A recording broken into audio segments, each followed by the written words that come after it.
जी कहिए, किससे मिलना है? रोनी साहब को बोलो सीआईडी वाले आए। ठीक है। सोमवार की रात को विवेक का खून हो गया और हमें तुम पे शक है। क्या बकवास कर रहे हैं आप? भला मैं विवेक का खून क्यों करने लगा? अब इस क्यों का जवाब तो तुम्हें ही देना पड़ेगा। मैं विवेक के खून के बारे में कुछ नहीं जानता। ये तो अभी अभी आप लोगों ने बताया, वो मैं जानता हूँ। देखो, ज्यादा भोलेपन का नाटक मत करो।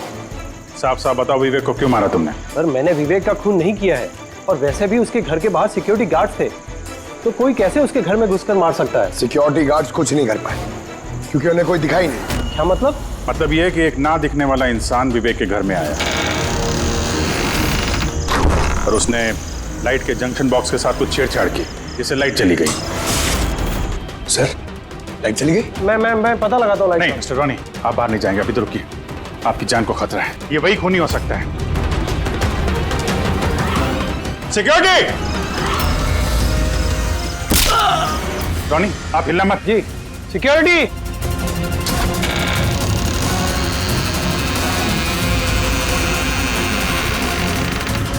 कौन है उधर? सर, सर, हैं? यहाँ पे? कौन है? कोई था यहाँ पे? कौन है? हैं? कोई दिखा? नहीं। रोनी, हिलना मत। सिक्योरिटी, लाइट ऑन करो। सर, मैं बाहर जाता हूँ। देखो। Oh no, Pankaj!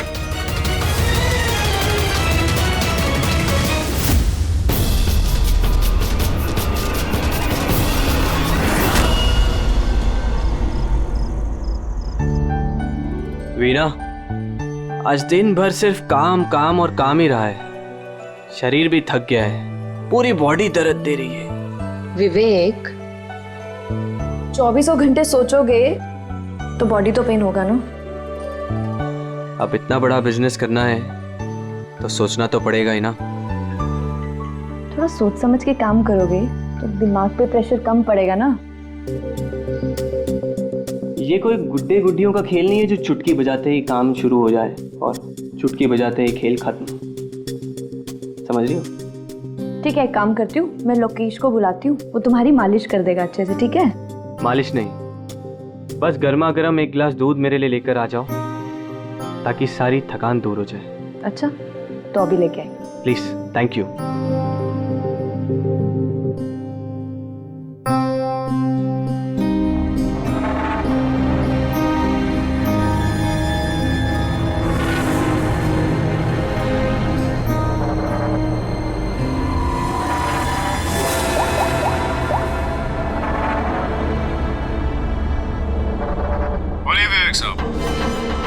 सब ठीक ठाक है? हाँ साहब, सब ठीक है, एकदम ट्रैक पे है।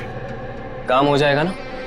आपको जुबान दिया साहब, काम हो जाएगा। जो भी तुम्हें सही लगे वो सब करो, तुम्हें पूरी छूट है, मगर उसको फिक्स कर दो। आप चिंता मत करो साहब, वो तैयार हो जाएगा। उसको तैयार करना मेरे बाएं हाथ का काम है। गुड।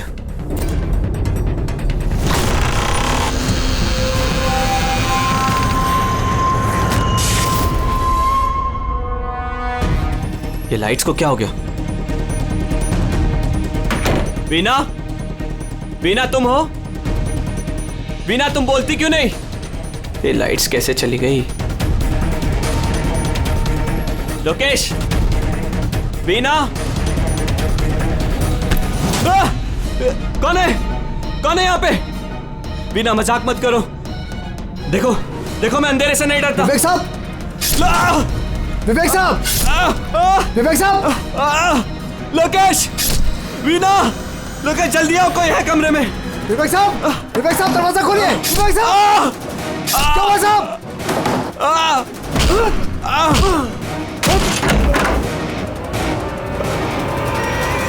विवेक साहब, मालकिन, विवेक साहब, विवेक साहब, विवेक साहब, मालकिन, विवेक साहब।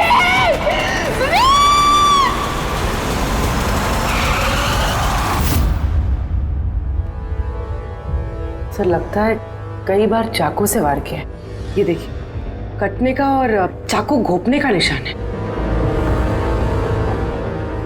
घाव के पैटर्न देख के लगता है कि ये घाव चाकू के नहीं है, किसी और चीज से खून किया गया है। ऐसा क्यों लगता है सर आपको?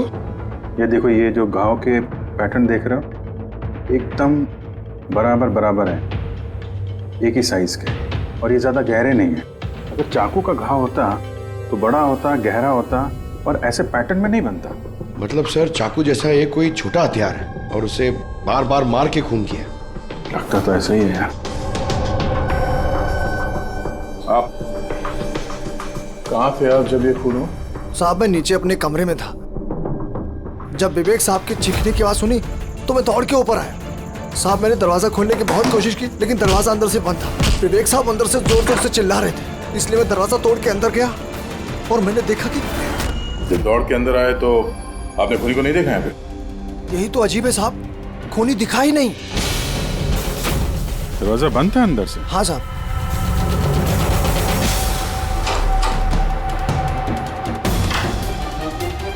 तुम अंदर आए तो यहाँ पे लाइट थी? साहब उस वक्त लाइट नहीं थी। जब मैं दरवाजा खोल के अंदर आया तो लाइट आ गई। कमाल है सर, ये कैसा खूनी है जो लाइट में भी नहीं दिखा? कहीं ये आत्मा? ये भी तो हो सकता है कि जब कमरे में अंधेरा था उसी वक्त खूनी दरवाजे से बाहर गया। साहब ऐसा बिल्कुल नहीं हो सकता। साहब अगर खूनी दरवाजे से अंधेरे में भी गया होता तो मुझे जरूर दिखा होता। मेरी आंखें बिल्कुल ठीक है साहब। कमरे से बाहर जाने का और कोई रास्ता तो दिख नहीं रहा है। वही तो, कमरे से बाहर जाने का एक ही रास्ता है, वो है ये दरवाजा। दरवाजा अंदर से बंद था और लोकेश ने ये दरवाजा खोला, और इसने तो यहाँ पे खूनी को देखा नहीं। कमाल है।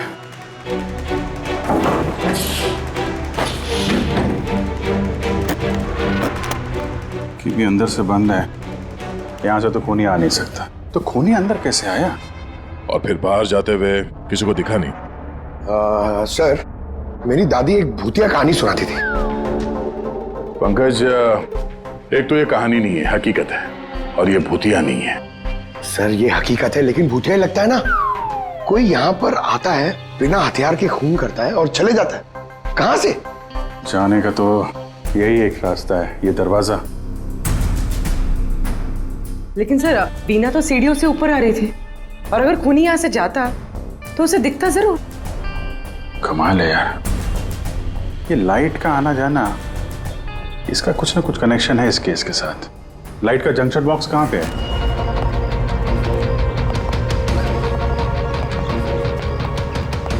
सर यही जंक्शन बॉक्स है।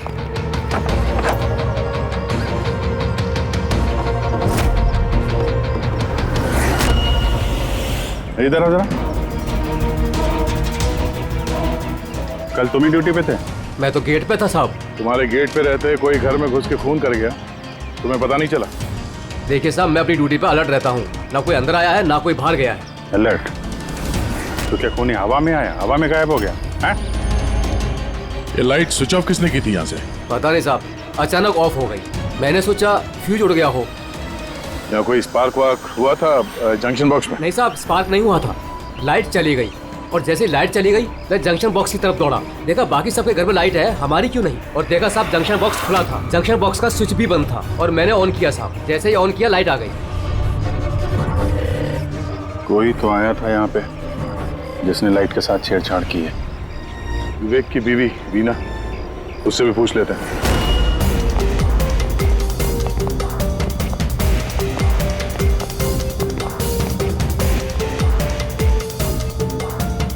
वीना जी, हमें मालूम है ये बड़ा मुश्किल समय है आपके लिए, पर हम लोग भी थोड़े हैरान हैं कि यहाँ पे सबके रहते हुए विवेक का खून हो जाता है और किसी ने भी खूनी को देखा नहीं। सर इस बात का जवाब मेरे पास भी नहीं है।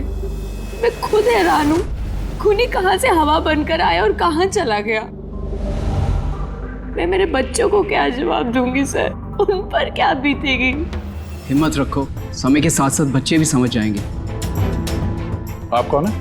सर मैं विवेक का बिजनेस पार्टनर हूँ। मेरा नाम राकेश है और मैं अभी जापान से लौटा हूँ। किस सिलसिले में जापान गया था? सर एक बिजनेस के मामले में गया था। क्या बिजनेस क्या करते हैं?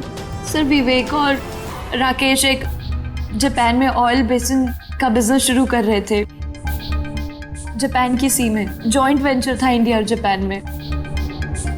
दोस्त तो गया ही, पता नहीं अब इस कंपनी का क्या होगा? विवेक की किसी से कोई दुश्मनी थी क्या, या आजकल कुछ स्ट्रेस में हो, कोई धमकी भरे फोन, ऐसा कुछ? नहीं सर, कभी किसी की धमकी या फिर कुछ ऐसा उन्होंने नहीं बताया, लेकिन वो जापान की डील को लेकर काफी टेंशन में रहते थे। किस तरह की टेंशन? डील होगी भी या नहीं। लेकिन सर एक बात और थी। क्या? सर कुछ दिन पहले विवेक एक बहुत अजीब आदमी से मिले थे। अरे आप चिंता मत करो, आपने मुझ पर भरोसा किया, अपना वादा पूरा किया, अब मैं भी आपका वादा पूरा करूंगा। पुलिस को भनक भी नहीं होनी चाहिए। साहब पप्पन नाम है मेरा, मुझ पे भरोसा है ना? विश्वास है इसलिए काम दिया है तुम्हें। बस अब पप्पन का कमाल देखो। पप्पन? देखिए, जैसा आपने बताया उससे तो यही लगता है कि ये पप्पन कोई पुराना मुजरिम है, और हर मुजरिम का रिकॉर्ड है हमारे पास। आप उसकी फोटो देखेंगे तो पहचान लेंगे? जी सर। ठीक है, फिर तो जल्दी इस पप्पन का पता चल जाएगा, और उसने क्या किया था वो भी।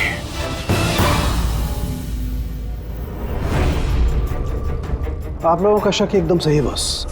ये खून चाकू से नहीं हुआ। तो फिर किस हथियार से हुआ जो कोई भी देख नहीं पाया, यहाँ तक कि लोकेश को भी वो हथियार दिखाई नहीं पड़ा? हाँ बॉस, हथियार भी नहीं नजर आया, और कमाल की बात है खूनी भी दिखाई नहीं दिया। ये तो पहली हो गई, खून हुआ, खून ही नजर नहीं आया। घाव चाकू जैसे हैं लेकिन खून चाकू से नहीं हुआ। पहेली तो है अभिजीत, और इस पहेली को सॉल्व करने के लिए आप लोगों को कड़ी मशक्कत करनी पड़ेगी।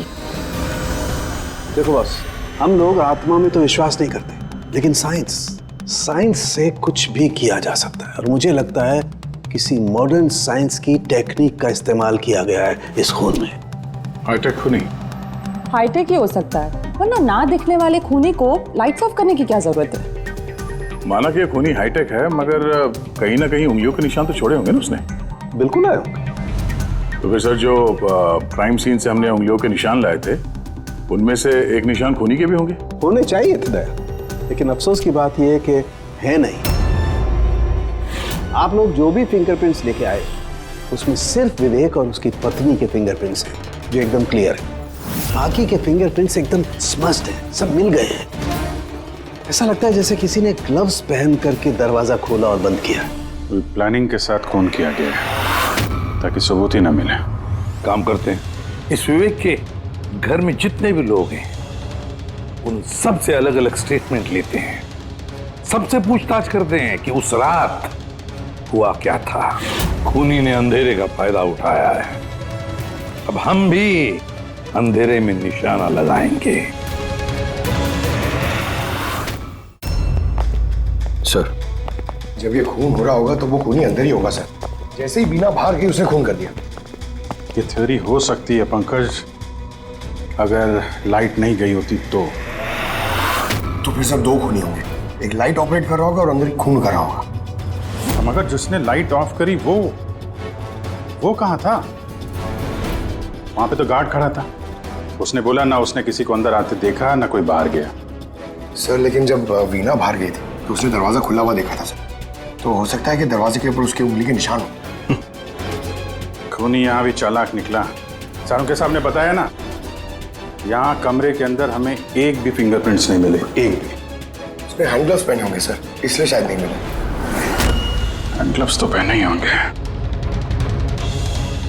विवेक की बॉडी यहाँ पड़ी थी, मतलब यहाँ कहीं खड़ा होगा। 1 मिनट यहाँ खड़े होना जरा पंकज। खूनी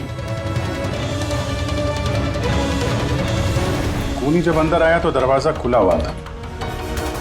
जैसे ही लाइट गई खूनी अंदर आया, उसने दरवाजा बंद किया, अंधेरे में उसने विवेक का खून कर दिया। क्योंकि जब लोकेश आया था तो ये दरवाजा अंदर से बंद था। हाँ सर, खूनी अंदर ही होगा सर। करेक्ट। और जैसे ही लोकेश दरवाजा खोल के आया, खूनी चुपके से यहाँ से निकल गया। लेकिन अगर खूनी यहाँ से गया है तो लोकेश तो यहीं कहीं खड़ा था, उसे तो दिखना चाहिए था ना खूनी। लोकेश का कहना है उसने सिर्फ यहाँ पे विवेक की बॉडी देखी थी, खूनी उसे नजर नहीं आया। सर ये लोकेशन है, ये झूठ बोल रहा है सर। लगता तो नहीं है। इंटरोगेशन में अच्छे अच्छे झूठ बोलने वाले ना लड़खड़ाने लगते हैं, उनकी जबान कांपने लगती है। ऐसा लगता नहीं है वो झूठ बोल रहा है। तो फिर कौन है ये आदमी? वीना ने उसे महसूस किया, लोकेश ने उसे महसूस किया, लेकिन देखा नहीं।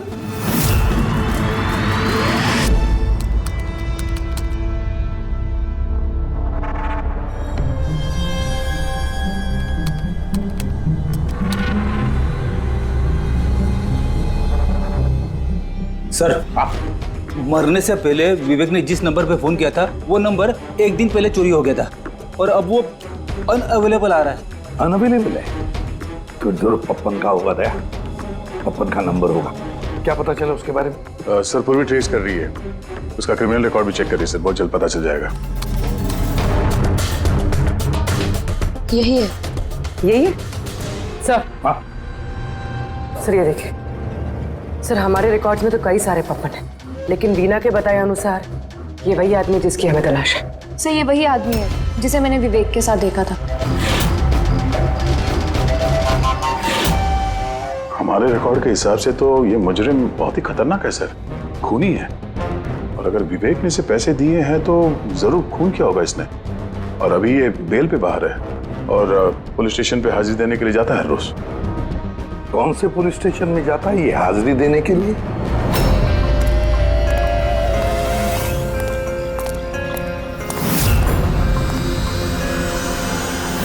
सर यहां से पास हो गया। सब्जी ले लो भाई, सब्जी ले लो, सब्जी ले लो। सर पप्पन यहाँ से निकल गया। ले भैया तेरा ठेला संभाल ले। उसको उधर ही रोक के रख, चाहे वो रोए या हंसे तुम उसकी चिंता मत कर। जब तक वो हमारे पास है बाजी हमारे हाथ में है।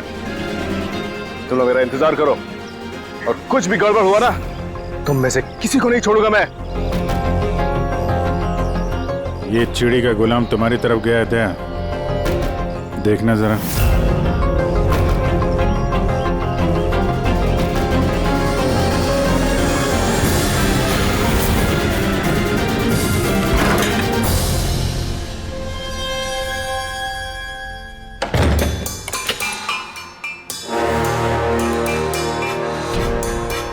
कैसा लगा हमारा इनविटेशन भरत साहब? देखो देखो आप लोग जो कोई भी हो, मुझे और मेरे बेटे को छोड़ दो।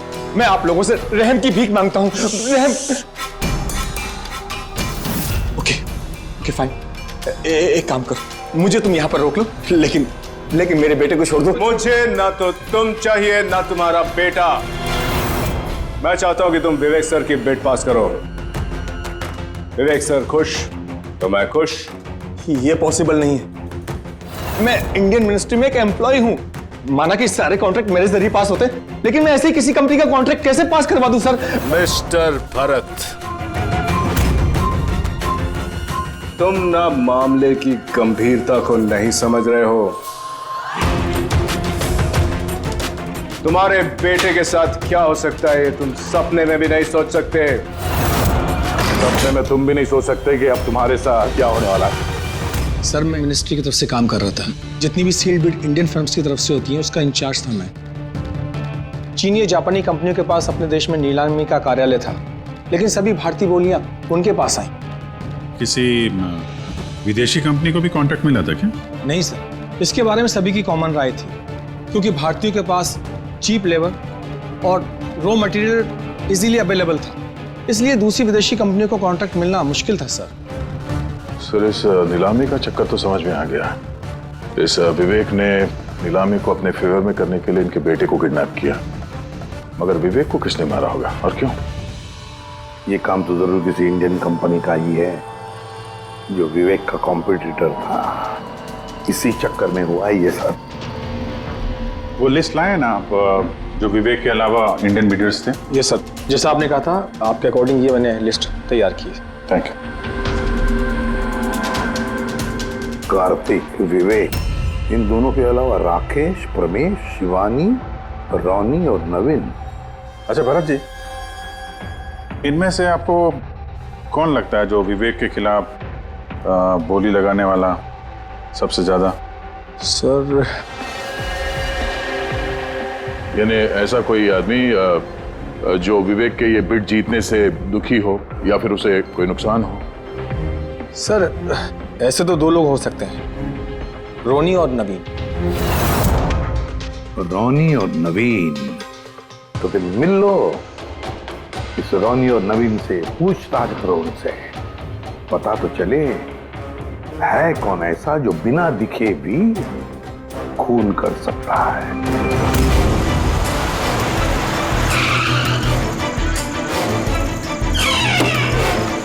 जी कहिए, किससे मिलना है?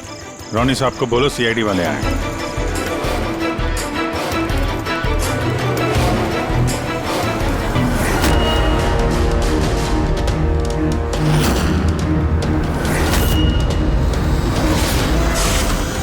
सर लाइट चली गई? मैं पता लगाता हूँ लाइट। नहीं मिस्टर रोनी, आप बाहर नहीं जाएंगे, अभी तो रुकिए, आपकी जान को खतरा है, ये वही खूनी हो सकता है। सिक्योरिटी! रोनी आप हिलना मत। सिक्योरिटी!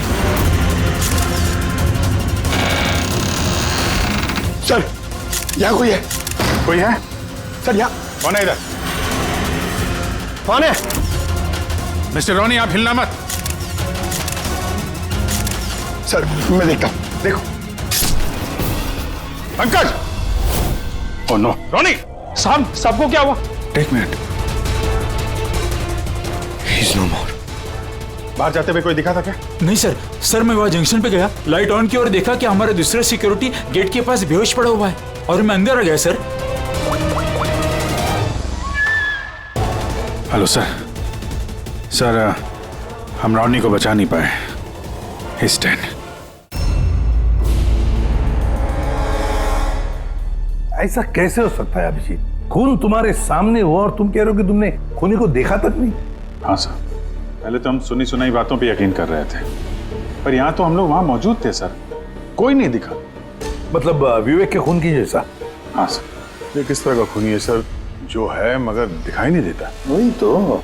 पर इतना पक्का है कि मैंने वहां पे कुछ शैडो जैसी देखी थी, कुछ अजीब सी, एक्सप्लेन करना मुश्किल हो रहा है मगर। सारुण के यार फोटो से कुछ पता चल रहा है तुझे? बॉस लगा हुआ तो हूँ, शायद कुछ हाथ लग जाए, लेकिन एक बात पक्की है, ये खून भी वैसे ही हुआ है जैसे इससे पहले को खून हुआ है। ये देखो बस, ये देखो यहाँ फोटो में ये हल्की सी रोशनी में ये कुछ आकृति दिखाई दे रही है, शैडो जैसी, बिना आकार के। ये क्या है ये समझ में नहीं आ रहा है। सालून के साहब, मैं पहले से कह रहा था ये जरूर कोई आत्मा है। सर वो जो कोई भी था, मैंने उसे महसूस किया था सर, मैंने उसे पकड़ने की कोशिश की लेकिन वो हाथ में ही नहीं आया। देखो यार, ये आत्मा कुछ नहीं होता। बॉस ये क्या है ये अभी तक पता नहीं लगा पाया।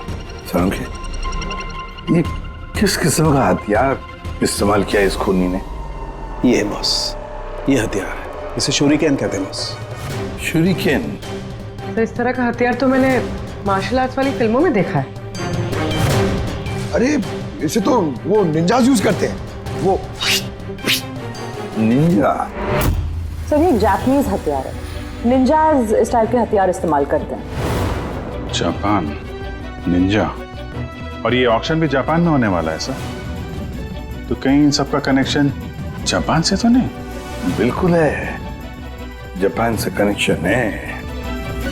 इस राकेश से मिलना पड़ेगा, वही गया था ना जापान किसी डील के बारे में बात करने। राकेश तुम विवेक के पार्टनर हो, है ना? तो तुम तो जरूर जानते होंगे कि विवेक ने बिड हासिल करने के लिए पप्पन नाम के किसी गुंडे को हायर किया था भरत के बेटे को किडनैप करने के लिए, है ना? नहीं सर, इसके बारे में मुझे कुछ भी मालूम नहीं। अरे ऐसा कैसे हो सकता है? इतनी बड़ी बात और पार्टनर को पता भी नहीं? सर वो मुझसे काफ़ी बातें छुपाता था, इसीलिए बिजनेस में भी लॉस हो रहा था। वो इतना बेताब रहता था कि लॉस कवर करने के लिए वो क्या क्या करता था और कहाँ कहाँ जाता था मुझे बिल्कुल मालूम नहीं है। अच्छा, वैसे आप जापान गए थे ना विवेक के खून से पहले? हाँ गया था। क्या करने गए थे आप? ऑलरेडी प्रोजेक्ट का मामला था, इसके लिए मैं जापान गया था। मगर विवेक यहीं से सारे ऑपरेशन हैंडल कर रहा था। ऑयल का प्रोजेक्ट? तो क्या क्या प्रोजेक्ट था, जरा डिटेल में बताओ तो सही। जापान में एक द्वीप है जिसे ऐतिहासिक और पवित्र माना जाता है। वहाँ के लोग ऑयल रिग प्रोजेक्ट को लगाने के लिए मना कर रहे थे। पवित्र समंती द्वीप? क्या पवित्र है उस आइलैंड में? कुछ पुराने योद्धाओं को वहाँ पे दफनाया गया था, जैसे समुराइज, रॉनिन्स और निंजास। सामुराई, रोनिन, निंजास, पुराने योद्धाओं को दफना दिया था वहां पर। सर ये कोई इत्तेफाक है या कुछ और? ये जो निंजास है ये पुराने दौर के हथियारे थे सर जापान में, और आज भी काफी लोग इन लोगों को मानते हैं। तो वो लोग नहीं चाहते होंगे कि उस जगह पे ये ऑयल ड्रिलिंग हो और उन लोगों ने इन्हें। हाँ हो सकता है दया, हो सकता है, पर ये भी तो हो सकता है कि इन लोगों की आपसी दुश्मनी, कोई बिजनेस राइवल। सर ये नवीन तो नहीं हो सकता, क्योंकि जब दूसरा खून हुआ तब मैं और पूरी उसी के साथ थे। तो फिर ये बचे 3 बिडर्स, शिवानी, प्रमेश और कार्तिक, तीनों को बुला लेते हैं यहाँ पर। कार्तिक, प्रमेश, शिवानी, तो तुम 3 भारतीय थे विवेक के साथ बिड करने में जापान में, मगर डील हमारे हाथ में आई नहीं, और इसी वजह से विवेक और रोनी का खून हुआ है। कार्तिक आप कहाँ थे जब ये दोनों खून हुए? सर मैं मीटिंग में ही था, आप मेरे एम्प्लॉय से पूछ सकते हैं सर। और प्रमेश? सर मैं सामाजिक व्यक्ति हूँ, और सर इसके गवाह सर वो अफसर हैं, और सर जिस वक्त खून हुआ मैं उनका साथी था सर। तो ये भी तो हो सकता है ना कि ये खून तुम लोगों ने करवाया। सर हम क्यों खून करवाने लगे, सब अपने अपने नसीब का खाते हैं सर। और डील नहीं हुई तो क्या हुआ सर, कभी ना कभी कोई ना कोई डील तो हो ही जाएगी। वैसे आप कहाँ थे शिवानी जब ये खून हुआ? सर मैं जापान गई थी। और क्या करने गई थी आप जापान में? सर एक मजबूरी आ गई थी। मजबूरी? कैसी मजबूरी? सर कुछ विदेशी कंपनियां हमारी भारतीय कंपनियों के बारे में गलत अफवाहें उड़ा रही थी, उसी वजह से भारतीय कंपनियों को बहुत ही चिंता हो रही थी। तो हम वहाँ उनकी चिंता दूर करने गए थे और ये बताने गए थे कि भारतीय कंपनियां सबसे बेहतर होती हैं। और वैसे भी सर हमने अपनी बिड्स विड्रॉ कर ली थी, तो फिर हम क्यों मारेंगे उन्हें? और बिड्स विड्रॉ करने की कोई खास वजह? सर वजह सर ये थी कि हम लोग अपनी जिंदगी में सर टेंशन नहीं चाहते हैं, और सर हम लोग किसी भी तरह का कोई रिस्क नहीं चाहते हैं। सर हम लोग को सर जो भी मिल रहा है सर हम उतने में खुश हैं।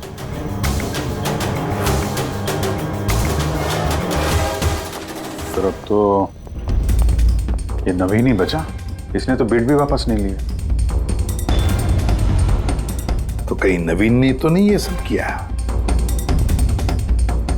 या फिर ये भी तो हो सकता है कि अगला शिकार नवीन ही हो। नवीन, तुमने बिड क्यों नहीं कैंसिल की जब सारे लोग पीछे हट गए थे? ऐसे कैसे मैं पीछे हट जाता? इस कॉन्ट्रैक्ट को पाने के लिए मैंने कितने महीनों मेहनत की है पता है तुम्हें? मुझे लगा कि अगर ये कॉन्ट्रैक्ट मेरे हाथ में आ गया तो मेरी सारी दुनिया बदल जाएगी। अब तो दुनिया से जाने की ही नौबत आ गई है। तुम समझते क्यों नहीं हो? अगर तुम चले गए तो मेरा क्या होगा? डरने की कोई बात नहीं है, हमें कुछ नहीं होगा। सीआईडी की पूरी टीम हमारे साथ है। अरे सीआईडी वालों के सामने वो मार के चला गया, और सीआईडी वाले क्या किए? कुछ नहीं कर पाए वो। सीआईडी की टीम पे भरोसा रखो तुम, हमें कुछ नहीं होगा। पंकज तुम्हें पता है ना हमें क्या करना है? Don't worry, I know. मैं आता हूं।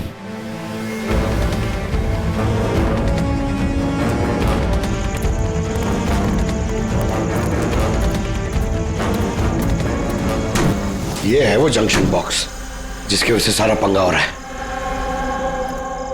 मैं देखता हूं ये कौन है। ये जगह सही है।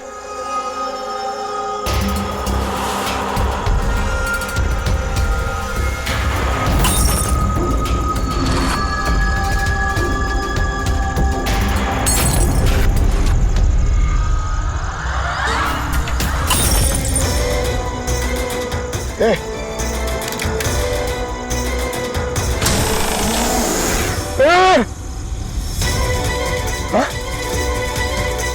है?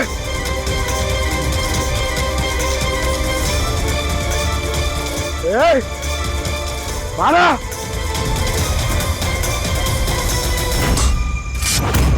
नवीन, ये लाइट को क्या हो गया? अरे कुछ नहीं हुआ। नहीं नहीं, वो आ गया है। कुछ नहीं होगा, कुछ नहीं होगा आपको, प्लीज रिलैक्स हो जाइए।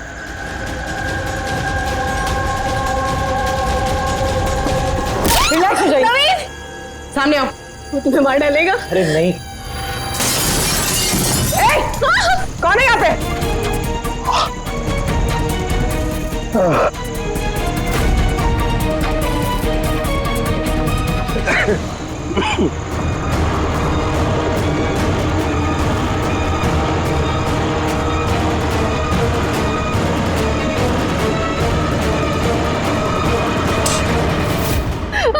आप लोग ठीक है? हाँ?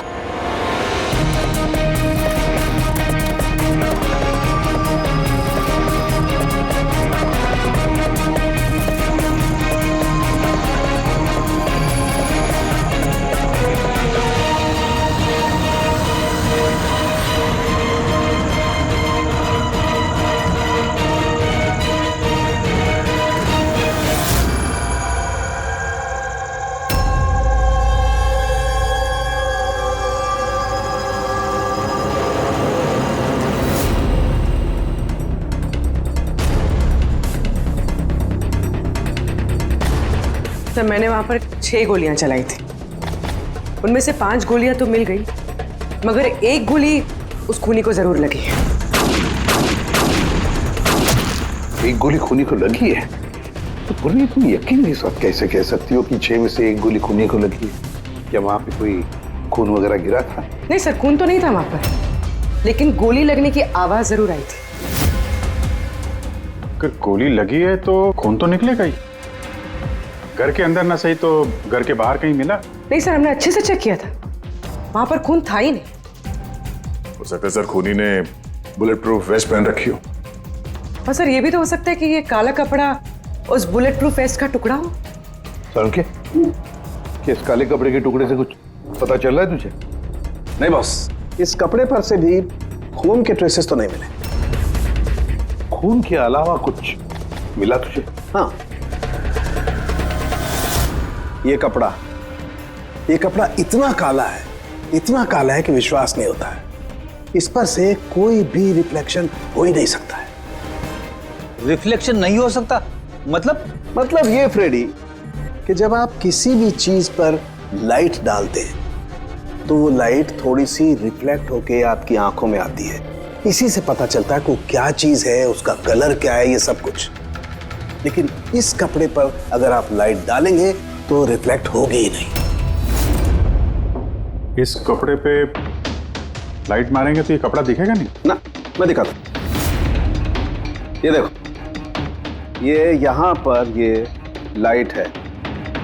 अब हम इसे ट्रैवल करते हैं इस कपड़े पर, और ये देखो लाइट गायब। माय गॉड, मतलब इस कपड़े ने सारी की सारी लाइट एब्जॉर्ब कर ली। और ये देखो, कपड़े से बाहर आए तो फिर से लाइट दिखाई देना शुरू हो गई। अजीब कपड़ा है, पूरी लाइट एब्जॉर्ब कर लेता है। पता ही नहीं चल रहा था कपड़ा है कि नहीं। एक साल के नवीन की जान को खतरा है, जो भी है जल्दी बता दे। बॉस,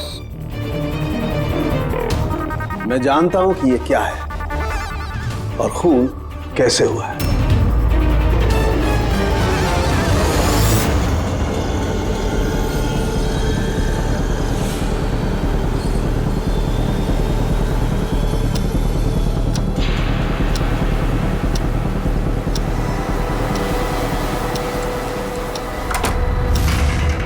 शिखा, क्या हुआ तुम्हें? क्यों इतनी परेशान लग रही हो? हमें कुछ नहीं होगा, रिलैक्स हो जाओ। कैसे रिलैक्स हो जाओ? तुम्हें कुछ हो गया तो? अरे शिखा, मैंने बोला हमें कुछ नहीं होगा। नवीन, ये लाइट कैसे चली गई? अरे नवीन, वो आ गया है। कोई नहीं वो आया। तुम्हें मार डालेगा।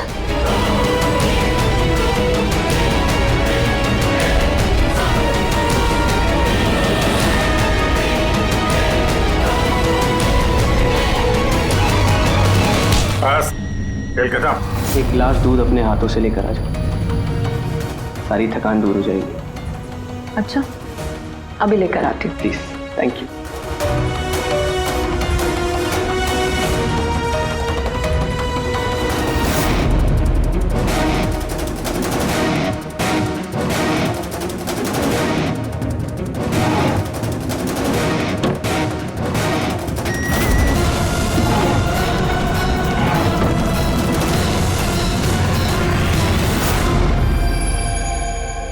मैंने सोचा नहीं था कि कोई मुझे भी पकड़ सकेगा। हमने भी नहीं सोचा था कि एक पत्नी अपने पति का खून कर देगी।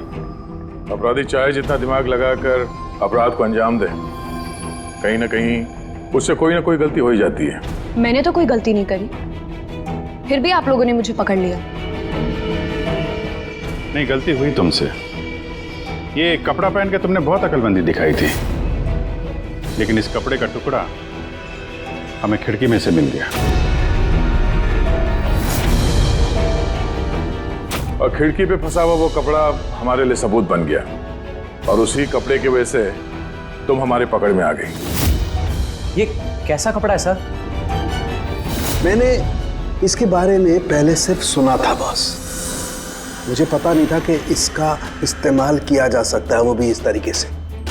इसे जिस जिस व्यक्ति ने बनाया उसने अपने हिसाब से इसको नाम दिया, लेकिन एक बात पक्की है, ये दुनिया की सबसे ज्यादा काली चीज है।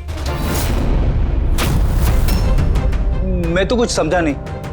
सीधे तरीके से ये बात है फ्रेडी कि अगर इस कपड़े का कोई सूट बना करके पहन लेगा, वो व्यक्ति आपको दिखाई नहीं देगा तब तक जब तक कि उसके आसपास की सारी लाइट्स एलिमिनेट ना हो जाए।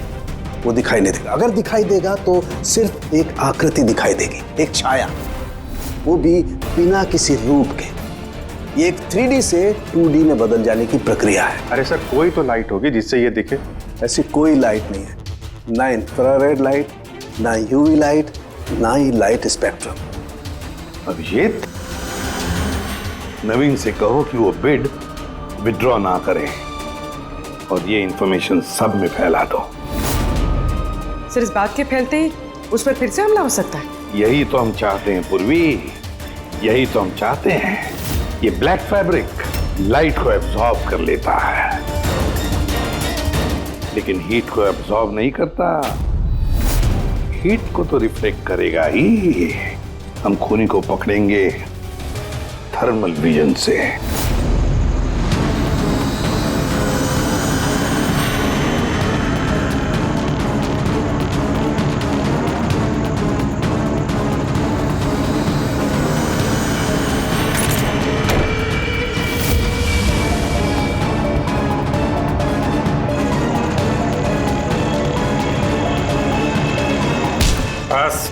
खेल खत्म। किस तरह से इस काली ड्रेस की वजह से तुम्हारा खेल खत्म हो गया? हाँ?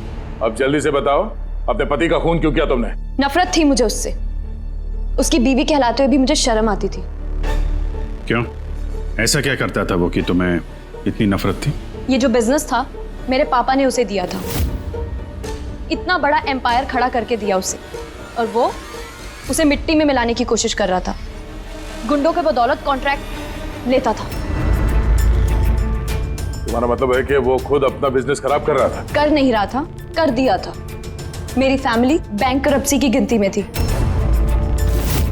बिजनेस खराब चल रहा था तो उससे बातचीत कर दी, उसे समझा दी, उसे जान से मार दिया। मैंने उसे बहुत समझाने की कोशिश की थी, पर वो नहीं समझा, और मजबूरन मुझे ये कदम उठाना पड़ा।